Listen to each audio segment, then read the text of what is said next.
Asal-usul cryptocurrency. Secara teknis, cryptocurrency dimulai dengan peluncuran Bitcoin BTC pada tahun 2009. Hari ini, ada lebih dari 4.000 cryptocurrency yang diterbitkan di dunia saat ini dan lebih dari 100 cryptocurrency memiliki kapitalisasi pasar lebih dari 1 miliar dolar. Meskipun ada perkembangan signifikan di seluruh habitat cryptocurrency sepanjang dekade, perhatian publik di seluruh dunia hanya tertuju kepadanya sejak pertengahan 2020. Antara April tahun 2020 hingga April tahun 2021, harga Bitcoin melonjak. Tokoh masyarakat seperti Elon Musk secara terbuka mendukung nilai investasi Bitcoin dan cryptocurrency utama lainnya. Sementara prinsip dan teknologi yang mendasari cryptocurrency tetap mutakhir. Keterbukaan masyarakat umum dalam menerima nilai investasi dan penerapan praktis cryptocurrency telah menopang kesuksesan masa depan seluruh ekosistem cryptocurrency. Bagaimana cryptocurrency membuat dunia menjadi tempat yang lebih baik? Siapapun yang lahir pada atau sebelum tahun 1980-an tidak akan melupakan akibat kejatuhan Lehman Brothers. Jutaan pekerjaan hilang. Triliunan kekayaan menguap dan yang terpenting, impian Amerika yang hancur. Yang lebih tidak terlupakan adalah, sementara mayoritas masyarakat umum dalam ekonomi modern menderita akibat krisis keuangan global, mayoritas pencipta krisis, yaitu bank-bank terbesar di AS, ditebus oleh pemerintah AS dan ujung-ujungnya pembayar pajak juga. Karena mereka terlalu besar untuk gagal. 12 tahun berturut-turut sejak krisis keuangan global, bank-bank besar bertahan dan tetap berlaba.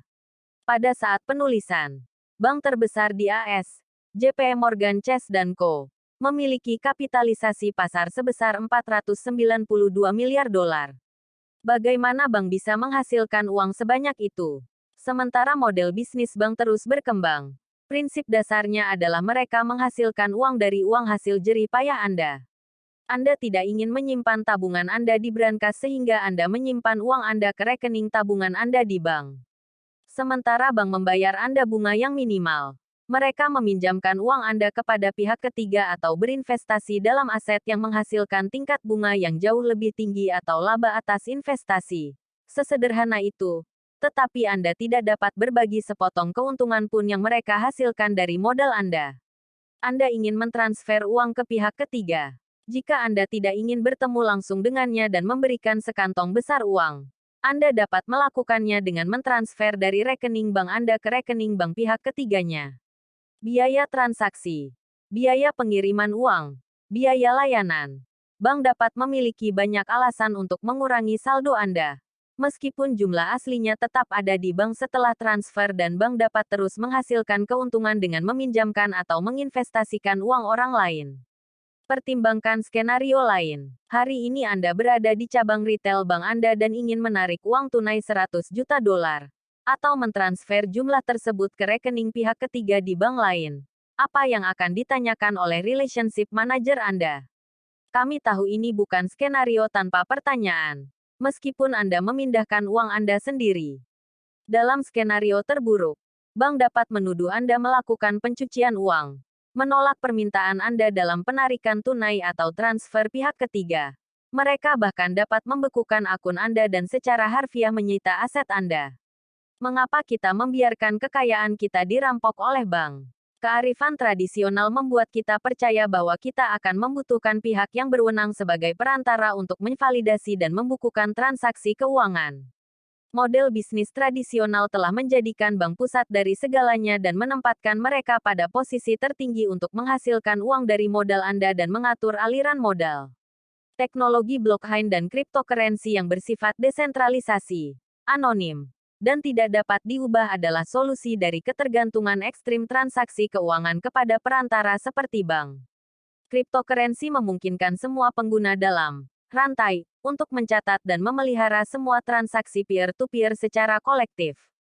Karena semua catatan transaksi disimpan oleh semua pengguna dalam rantai, maka tidak ada risiko dari pihak manapun untuk dapat memanipulasi catatan dan membuat perubahan apapun tanpa memperbarui semua pihak.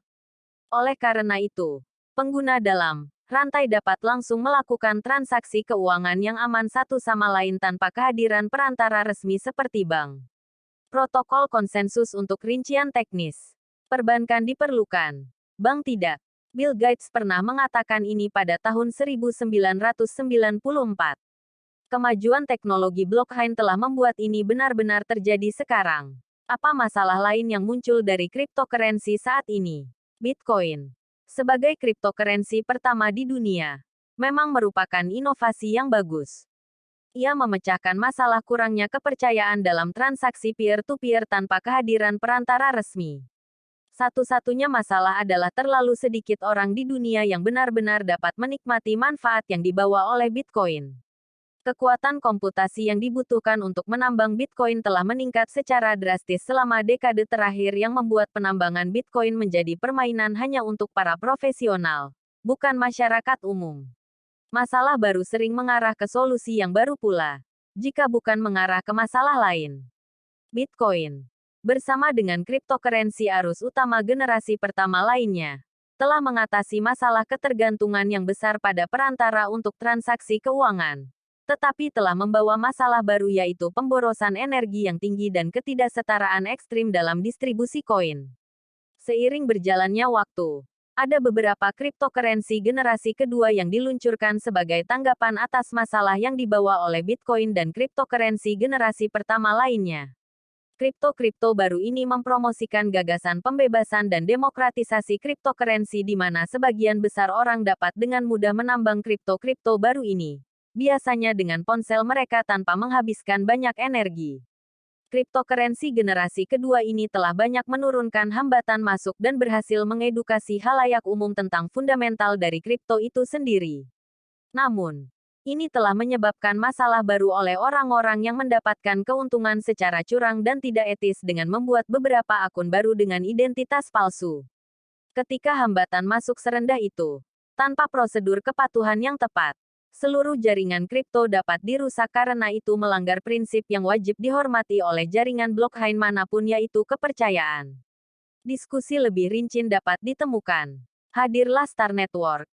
Solusi terbaru untuk semua masalah yang kami bahas di atas. Apa itu Star Network? Star Network adalah jaringan sosial DeFi keuangan terdesentralisasi dengan tujuan utama untuk membangun kembali dunia keuangan dengan cara yang terdesentralisasi melalui kekuatan sosial. Ia merupakan platform khusus undangan, memungkinkan pengguna menumbuhkan saldo Star mereka sebagai hadiah karena mengundang orang-orang terpercaya mereka untuk bergabung dengan jaringan. Star adalah bentuk baru mata uang digital. Ini juga melayani fungsi komunikasi sosial dan transaksi peer-to-peer antar pengguna. Ketika proyek berkembang dan berevolusi, Star Network akan mengembangkan mainnet blockchain-nya sendiri untuk Star dan mendaftarkan Star di bursa-bursa utama. Juga menawarkan solusi keuangan terdesentralisasi lebih lanjut seperti pembiayaan terdesentralisasi, dompet dan pembayaran, pertukaran kripto dan lebih banyak lagi. Ia memiliki misi untuk menjadi salah satu platform keuangan satu pintu terdesentralisasi terbesar di dunia. Star Network memanfaatkan demokratisasi pendapatan cryptocurrency dan penggunaan teknologi blockchain untuk orang-orang biasa.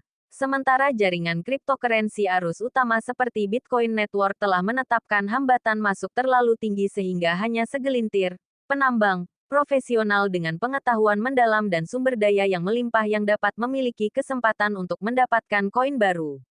Star Network memungkinkan pengguna untuk mendapatkan Star dengan mudah melalui ponsel dengan koneksi internet. Ini bertentangan dengan pemborosan energi berlebihan yang dikeluarkan oleh superkomputer saat menambang Bitcoin.